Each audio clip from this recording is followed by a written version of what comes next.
Hello, I'm Toycat, and today I wanted to at least partially answer one of the most common questions I receive on this channel, and that is people asking, hey Toycat, how do you travel so much? Do you have rich parents, or are you under a huge amount of debt, or is there some big secret you need to let us know about? And to answer all three in order, I do not have rich parents. I had a single working mother growing up. I try to manage money at least pretty, responsibly. I'm not under a huge pile of debt besides like house debt, I guess. And third of all, because I try to manage money responsibly, I always try to get good deals when I fly. I really love to travel, and therefore I spend a lot of time working out how to travel cheaply where possible. And yeah, one of the things that I've worked out along that huge journey is just how irrational airline pricing is. Airline pricing is really counterintuitive because everyone wants to get a good deal, right? Everyone wants to pay the lowest price possible, but the airline knows how to get the maximum price per customer while also having the most customers on the plane. And yeah, because of this, their pricing system is very complex. It takes a little bit of time to understand, and although many people try and convince you, oh, there's one secret tip you need to know to get all the best deals, airlines hate him. That's not really how it is. So I've written a whole 50-page guide on it. I'll link in the description, like all the little tips you can use if you want to save some money on flying, because there is so many of them. But as well as just saying like, oh yeah, there's an ebook, go check that out. I've put it on Amazon for the lowest price they'll let me sell it for. But yeah, it's like a thing that you can totally check out. I figured rather than just saying, oh yeah, go buy it, why not instead give you as much as I can into this video and just give you 3 easy examples of how you can save money on flights that doesn't necessarily, it's counterintuitive ways to save money on flights, I guess. So we'll be going through that in today's video, starting with this first example, because we're going to pick a random weekend, the 22nd to the 23rd to the 26th. It's, I guess, a long weekend. We're going to go pick 3 separate places and show you how, even on this same weekend, where we can't be flexible with time, because the pro tip is always be flexible with time, try and fly a budget airline where possible, if that fits into your plans, and obviously try and be flexible with your destination and, try and work out the best destination for the time, or the best time for the destination. If you can do those things, you can save a lot of money, but if you need to go somewhere the 23rd to the 26th, that's the only time you get off work, or you just want to do something that weekend. So let's say we want to go to Dubai because you love Dubai, you have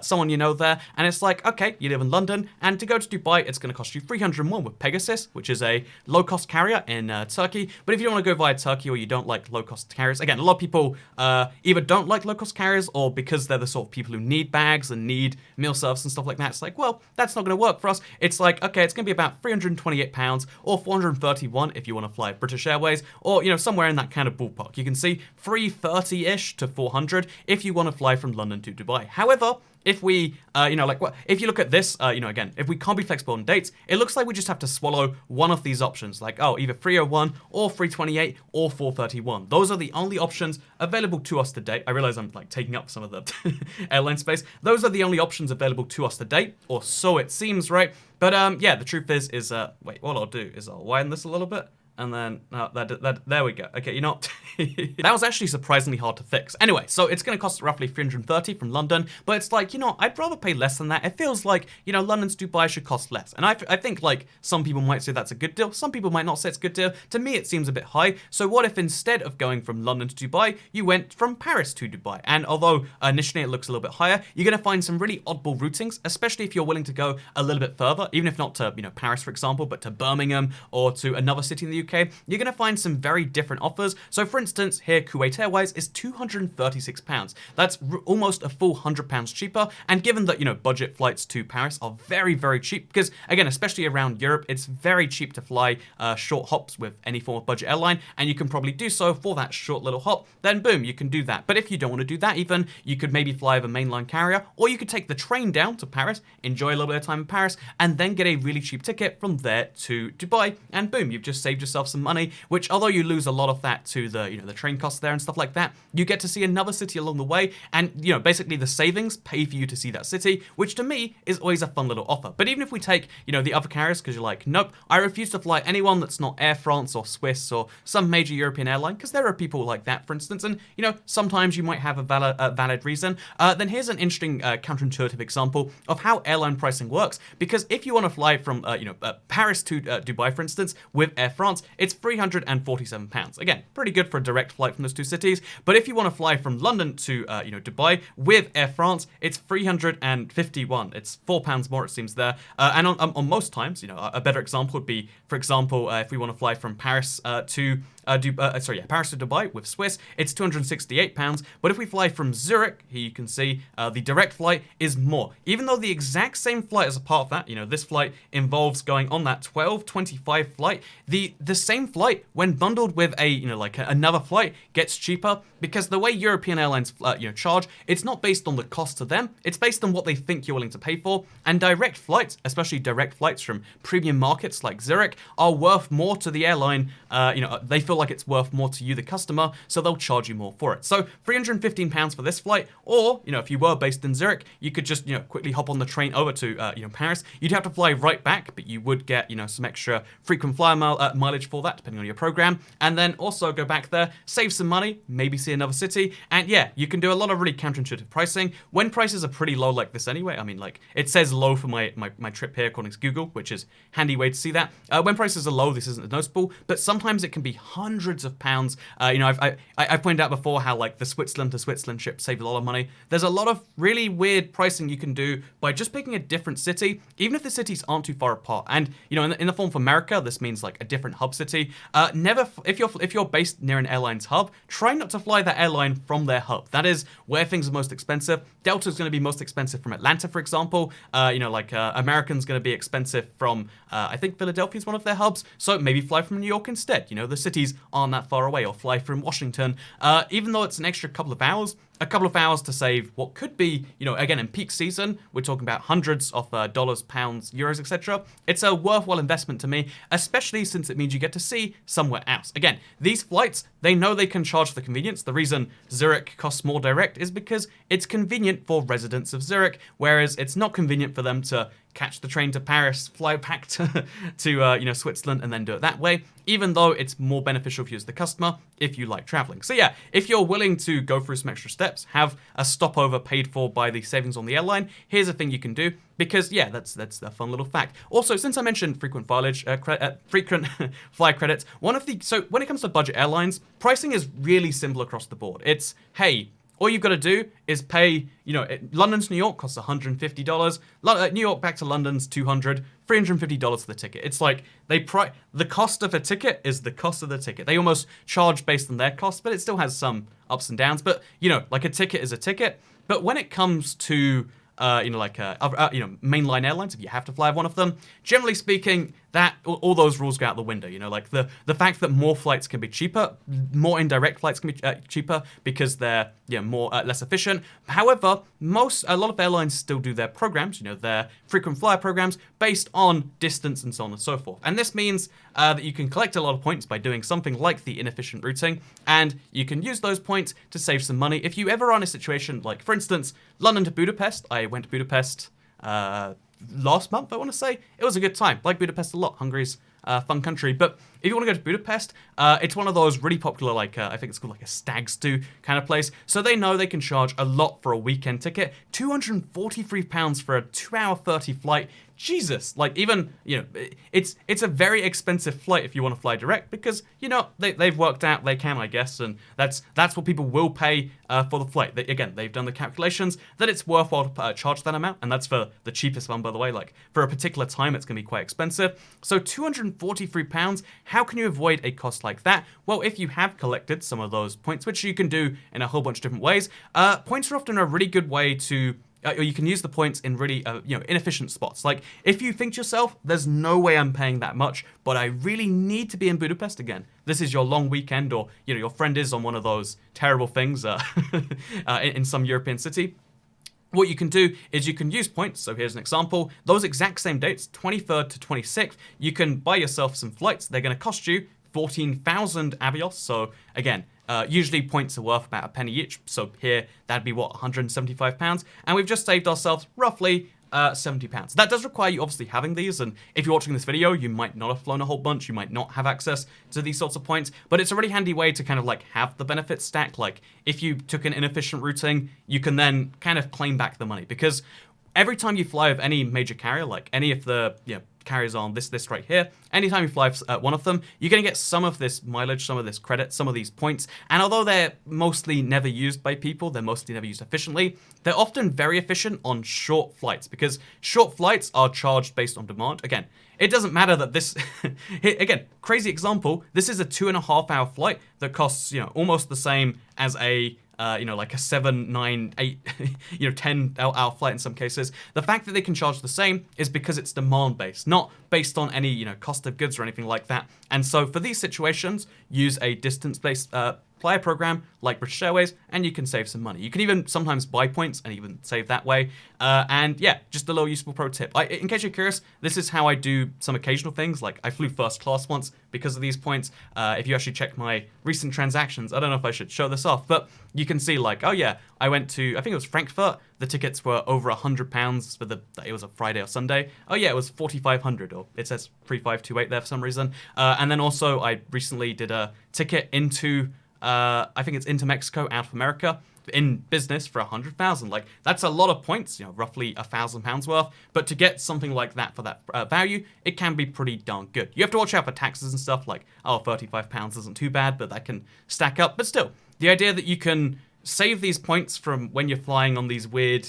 either inefficient or cheaper things, and then eventually use them to get you those efficient routes. It's something I really like, and it's something I've done. And it's really helped me in a lot of situations. So yeah, maybe it helps you too. But in case it doesn't, let's talk about the most counterintuitive one yet. Because, it sounds counterintuitive that like, oh, so there's these magic points that are usually pretty worthless, but every now and then they're killer. Like, oh yeah, peak time, fly some, again, literally peak time business class to a place in the world where that's very expensive. Like, oh yeah, well, that's an efficient use. Or a really short or really long or really expensive, basically, is when the points are best. Kind of counterintuitive. But even more counterintuitive than that is, I guess, a lot of countries have expensive flights because they just don't really have great budget options. A good example is Australia and New Zealand. Like, there are budget options, but even the budget options are quite expensive. Like, really, when it comes to budget flights, there's Europe and there's Asia. In North America, like, oh, only $200 is a crazy budget flight, apparently. In Canada, it's kind of the same thing. So yeah, budget airlines are not a big thing in a lot of places in the world, but you can then take advantage of the weird routing rules for certain tickets. So for instance, if we want to fly from Sydney to Queenstown, this is an example of a thing I'm doing later on this year, not on the 22nd of May, but I want to fly from Sydney to Queenstown because I'm in Sydney and I'd like to be in Queenstown, but Jesus, it's £421 for it, or £444 the direct 3-hour-long flight, and there seems to be no way around that. Even changing your time, changing your thing, it's like, okay then. And although you might get lucky and you might be able to use this exact same function, search for it, buy things that way. There's a few there's a few flights around Australia I have been able to get cheaper that way. Queenstown to Sydney does not seem to ever be available, so it's like, oh, I guess I have to swallow up, what is that, like 700 Australian dollars or something? Oh, that sucks. But if you are about to swallow up that much money, usually when you get an expensive ticket, there's some nice little caveat thrown in there. And a caveat example here would be taking that exact same flight, Sydney to Queenstown, Queenstown, Sydney, the exact same days, I do believe.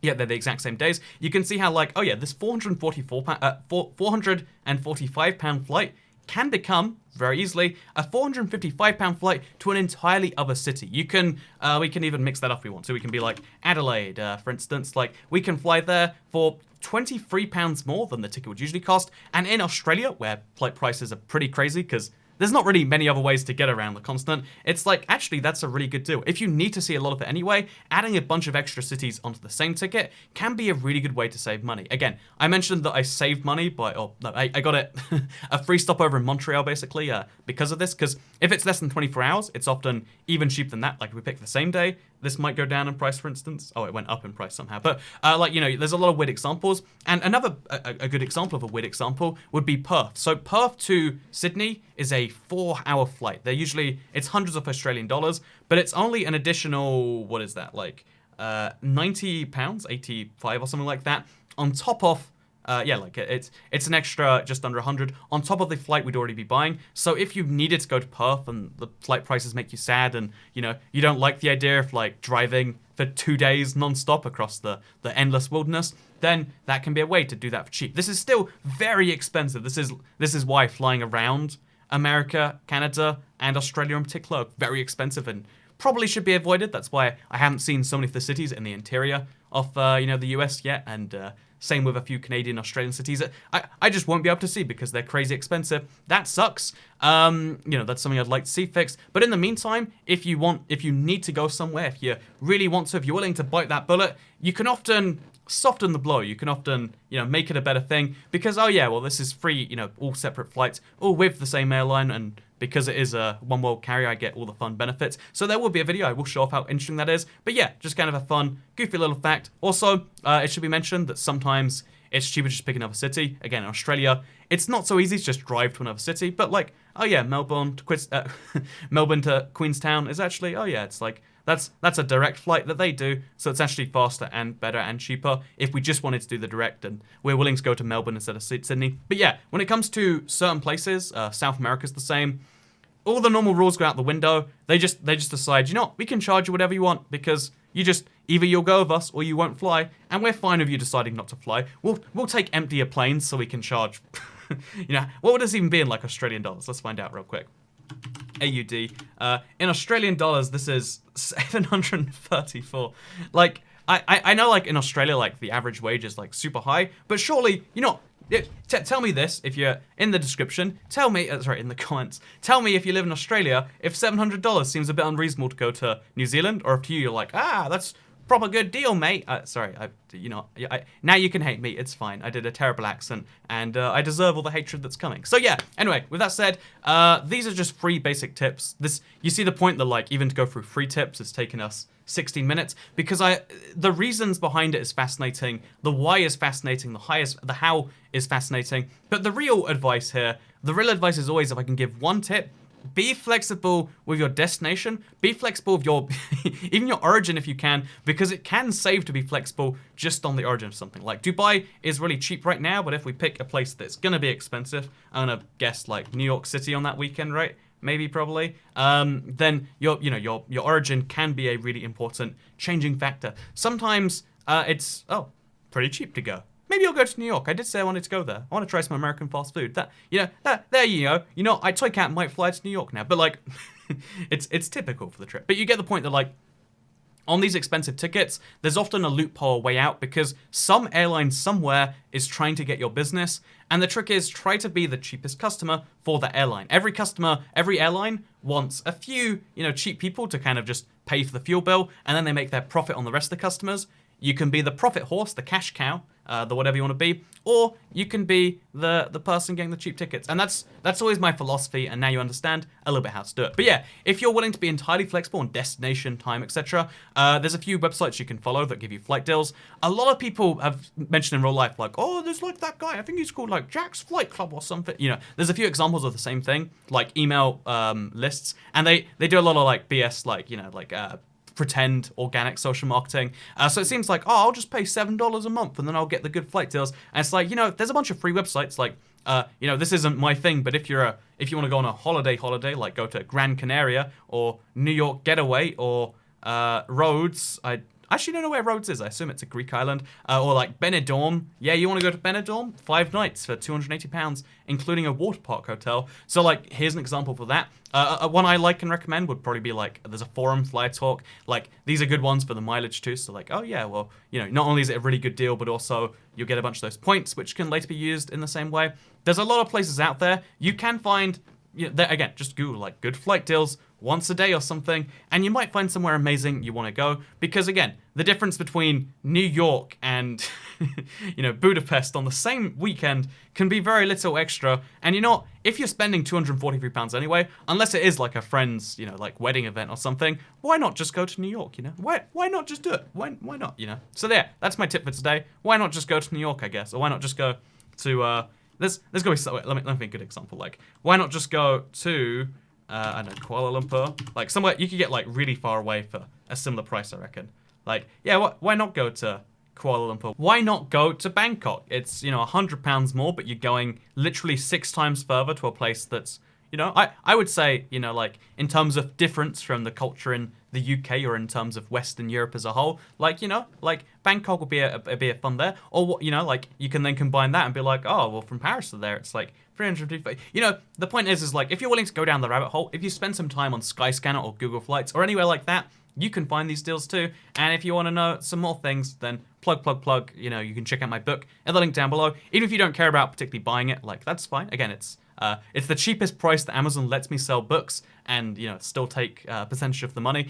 So, like, if you want to support the channel in some way and buy the book, that's fine. If you don't want to, you can just click the link, buy anything on Amazon, like anything for yourself, and Amazon sends me some money for referring you. So that'd be kind of cool, right? So yeah, anyway, thank you very much for watching this video. I hope you all enjoyed it, because I'll see you all next time. Second channel, don't care.